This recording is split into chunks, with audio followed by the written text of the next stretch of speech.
रस मात्र निघून चालला होता हा देव विठ्ठल मात्र म्हाताऱ्याचं रूप धारण केले.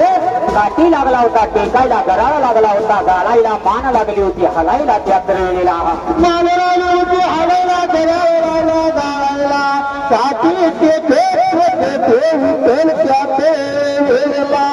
जसा मात्र निघून चालला त्यात वेळेला त्या शिणगाऱ्याच्या मेंढक्यांच्या जवळ या बाजूला जाऊन शिना लागला होता बोलायला. त्या शिणगाऱ्याच्या मेंढक्यांना त्यात वेळेला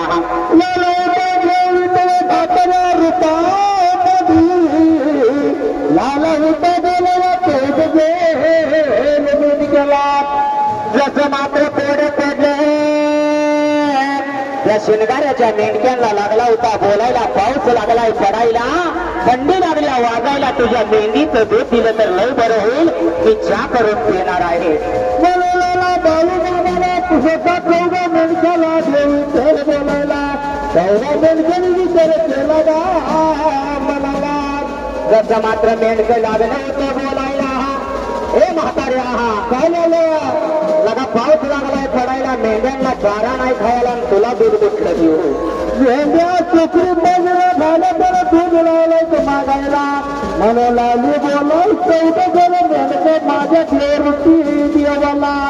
आणि देव विठ्ठलाला लागलं तर बोलायला. आलेल्या वाचनी म्हाताऱ्या महागारी जात्या तर वेळेला मनुष्यना एवढं बोलल्या बरोबर माझ्या देव विठ्ठलाने कोड पडलं होतं मामा त्या तर वेळेला. एवढं पडलं माझ्या असणाऱ्या देवासारख्या देवाला देवा विठ्ठलाने विचार केला मनाला. असणाऱ्या चौदा मेंढक्याने ओळखलं नाही आपणाला. मनुष्यना विचार केला मनाला आणि हे देव विठ्ठल मात्र